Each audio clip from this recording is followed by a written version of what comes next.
Good morning. It's always one of the delightful events in my life to come back to this church where I lived with you people, for many of you, though many of you have come since I was here, for 9 years. I also want to send Helen's regrets. She has been suffering for the last half of the last week from a cold. And yesterday she was feeling better and thought she would be able to come this morning. She woke up this morning and said, I'm just going to stay in bed. So she sends her deep regrets at not being here. The two quotations cited at the top of the page in your order of service, in their paradox, sum up my perception of life as an octogenarian at the age of 83. They are a paradox or perhaps an oxymoron, but I find both statements to be true. And that's what this sermon is about. Grow old along with me, the best is yet to be, the last of life for which the first is made. And getting old is not for sissies. Let's see, I'll start at the top of my head, that is. My brain doesn't work very well. All the memories are all still there, it's all up there somewhere, but the retrieval system just can't find it. It can find all sorts of meaningless, insignificant trivia. I can rattle off little bits of ditty that I learned as a child, but sometimes it can't find the important things that I need to remember, like your name. Moving on down, my eyes aren't so great either. Reading is difficult, especially the newspaper with very small and not very black type on newsprint that's not very white. And if you notice, the sermon is printed out on type so big you might be able to even read it from back there, and on yellow paper, which is better. And my ears, well, we go down there. I can hear you pretty well. If, one, I have my hearing aids in. 2, you're just 3 feet away facing me. 3, you speak distinctly. And 4, if there's no other conversation going on in the room, like church coffee hour or dining in my favorite restaurant. So there, it's a long journey, and I know I'm only down to my neck. Shall I go on? And on and on and on, all the way down to my toes? I didn't hear any yeses. No, I don't think so. Better listen to Todor's organ music than to mine.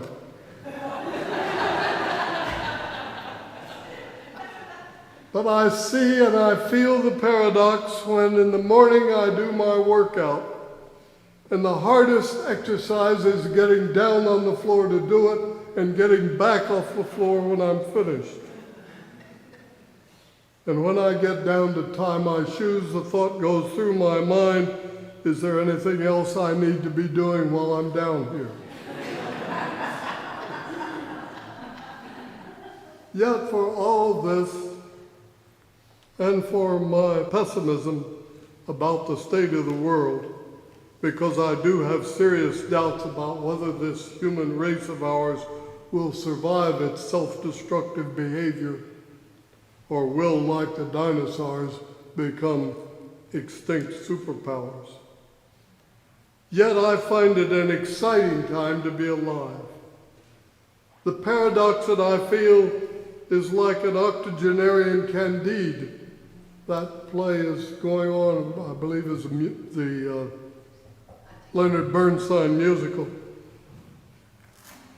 Candide is torn between his naive mentor, Dr. Pangloss with his Leibnizian mantra, all is for the best in the best of all possible worlds, and Voltaire's pessimistic realism expressed both in Candide and in his poem on the Lisbon earthquake, which he titled An Inquiry into the Maxim, Whatever is Right. An interesting aside, nothing to do with the sermon, but Voltaire criticizes Leibniz for his, but not Alexander Pope, a Voltaire contemporary, for his optimistic principle that all that is right. One of the octogenarian paradoxes is my excitement and joy in the computer-driven age and its gift of information and scientific exploration. The downside of the paradox is my technological handicap. Some examples. In 1957, because of a sermon I'd given on machine-human interface, I was employed on my day off each week by RCA to help design their computers to enable them to better relate to the programmers. Mind you, I know nothing about computers. The computer we were working with, it had a human name, but I don't remember what it was, completely occupied a room half the size of this sanctuary, this gigantic machine. And data was fed into it with stacks of punch cards. Remember those? Some of you are old enough to remember them. Today, my laptop, or even that smartphone in your pocket or purse, can do far more than that computer could. My first computer used to periodically scream at me, "It's not my fault!" Any of you have a computer like that? I wanted to punch it in the screen. And Mac refuses to do things the way I want him to do them. I suffer the illusion that I'm in charge and his mission is to serve me. He may serve me, but he also enslaves me. He's programmed, and I have to do things his way. He doesn't do them my way. He liberates me, but he's a benevolent despot. When I'm fighting with Mac, I moan and groan to Helen that I was born 100 years too late, that I don't fit into this technological age. But then my 16-year-old granddaughter comes along and does what I was struggling with so easily and quickly that I can't follow what she's telling me to do and learn from her.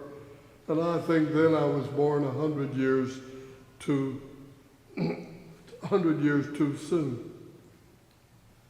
With A. Houseman, I found myself a stranger and afraid in a world I never made. Nevertheless, I revel in the joy of what Mac allows me to do, even in my aging, somewhat feeble octogenarian years. My sermons 62 years ago, in the first year of my ministry, were written on a used portable typewriter. Eventually, I went to electrics, and then to 2 IBM Selectrics sitting side by side. If Al Gore can say I took the initiative in creating the internet, I can claim to have invented cut and paste. And I have the evidence to prove it. If I go back in my old sermon files in that era, I can find lots of sermons because I would type on one typewriter, oh, I got an idea, but it's not ready to go in here, but I'll forget it if I don't get it down. So I would jump to the other one and then literally cut these pieces of paper up and tape them back together. Now the computer enables me to write, to edit, to refine, to cut and paste, and all the rest. and it tremendously improves the quality of everything I write. And the spell checker catches many typos. But that can backfire, as it did once when I was editing the newsletter Elderberries, which is a newsletter for the retired UU ministers. And I called the Creative Saging Award the Creative Sagging Award. And the spell checker thought that was just fine. And it got printed that way. My colleagues will never let me forget that. And then there is the research. I worship at the altar of the big G. Not God, Google. I recently did 2 lecture discussion courses in my Needham congregation, one on the church and state issues in the early republic, and the other on the 3 roots of American Unitarianism. Both of them dealt with the years from 1789 to 1825, from Presidents Washington down through Monroe, which incidentally had Unitarians in it, Jefferson and Adams. In the process of writing those lectures, I created, mostly from Google, about 20 sub-files on each topic, doing the research on the computer, putting those files together, and then being able to draw on them in the preparation of the lectures. Google was founded in 1997. I'd retired the year before. And I look at it now and wonder how I managed to do ministry for 47 years without Google. Today it is one of the joys of my life as an octogenarian. Having all of that world at my fingertips that I could not even have found in one library before Google. I did a sermon one time in Cherry Hill, New Jersey, and I went to 7 libraries in Philadelphia trying to find what I wanted, only to discover it was a book that hadn't been printed yet. I was 49 when Voyager 1 was launched into space in 1977. If all went as planned, it would be the first space probe to leave our solar system after visiting some of the outer planets, including Jupiter. And I found this so utterly fascinating that I wrote a sermon about it, entitled By Jove and On to Outer Space. I had long argued that since our sun is but one of billions and billions of stars, the claim that ours was the only life-bearing planet in the universe was both absurd and arrogant. And the sermon was written about that idea growing from a flawed, narcissistic theology that we human beings were unique and that God created not just the world, but the whole universe with all those stars, billions of them, just for our benefit. Ridiculous.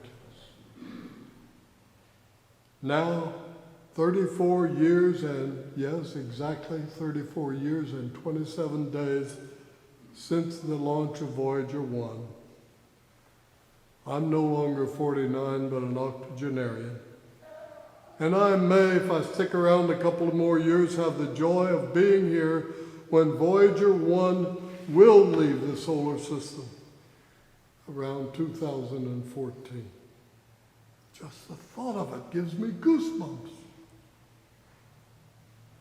But unless I can hang around for another 40,000 years, which I'm not really counting on,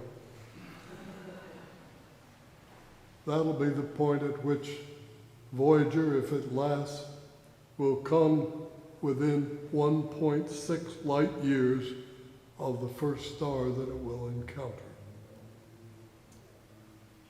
So it's unlikely that even if there are planets circling that star, and even if there's life on one of them, that I will ever learn of that life, though I am sure that it exists somewhere out there. But alas, I'll never see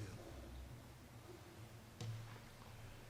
In the beginning of this sermon, I mentioned the difficulty of reading the daily newspaper with my octogenarian eyes. But then Helen gave me a Kindle for Christmas a couple of years ago, and I'm like a fundamentalist testifying as to how his soul has been saved. I take the thing to bed with me every night, and I put it on the table by my bed, and at 5 o'clock in the morning, promptly, the New York Times miraculously arrives. I don't have to get up and go out in the rain or snow, wearing my pajamas or less, and worrying about being seen by the neighbors. And I can enlarge the type and luxuriate in reading, unfortunately, the bad news, with Helen sleeping peacefully by my side. Aye, there's the rub, as Hamlet says. I read the god-awful bad news and wish I hadn't read it. Stop the world, I want to get off. 9 years ago, I was a theme speaker at Star Island for a week. I chose the title, Slow the Pace, Savor the Journey, a series of lectures on the philosophy of leisure. We looked at the classical philosophers, we looked at the transcendentalists, we looked at Buddhist serendipity, and we looked at Catholic philosophers, particularly Joseph Piper, who wrote a book on the philosophy of leisure. It was a perspective that I had envisioned for my own retirement years. And I may have chosen that topic because after 6 years of retirement, where I was then, I was still searching for that elusive leisure. It's another paradox that I live with. I live in a world full of exciting new things to do, and I'm like a kid in a candy shop. I'm greedy, and I can't say no. I overcommit, and then feel life is too harried and hectic and lacks the leisure that I look forward to having in retirement. Life seems busier than it was before I retired. And I hear similar stories like that, both from my ministerial colleagues who've retired and from friends who have retired from the secular world, secular careers. Sometimes I wonder if I should come out of retirement and return to ministry in order to have more leisure time. Finally, there is the paradox of solitude and loneliness. Two very different ways of being alone. My father had a loss of hearing more severe than mine. And while my hearing aids leave much to be desired, they are far better than his were in the late 1960s and early 70s. He shocked me once when he said to me, I would rather be blind. I was stunned. How could you say that? How could this be? His reply was something like this. I sit in this room. This came up at a family reunion gathering. I sit in this room with my family, and I can see all of you out there, but I can't hear the chatter. I can't hear you talk about what you're thinking and doing. It's almost like looking at a picture of you instead of the real you. There's no interaction, no communication, no being a part of each other's lives. I feel isolated and lonely, he said, in a room full of people. If I could hear you, I'd be a part of all. It's much more important than seeing. Well, I could understand his point then rationally. Now, being there myself, I can understand it viscerally. Even with my sophisticated high-tech hearing aids, being in a room with family when everybody is chattering at once and lots of social interaction is taking place, I sit there like a bump on a log, unable to participate. May Sarton, writing in that journal, recounted her struggle to understand what it was in her that made solitude such a vital and necessary kind of aloneness, while loneliness was such a painful kind of aloneness. She concluded, I have said so often that solitude is the richness of self and loneliness of the poverty of self. She spoke for me, as did Paul Tillich, who expressed it as I have experienced it. Language has created the word loneliness, he said, to express the pain of being alone, and the word solitude to express the glory of being alone. I hate the loneliness, but I love the solitude. And again, the paradoxes, for I have some of both. So how do we cope with all of these paradoxes of aging? They are real, and in all that array of drugs, I upset my doctor, who's a personal friend, when I talked about all the junk he was dumping into my system. Even in that array of drugs, there is no pill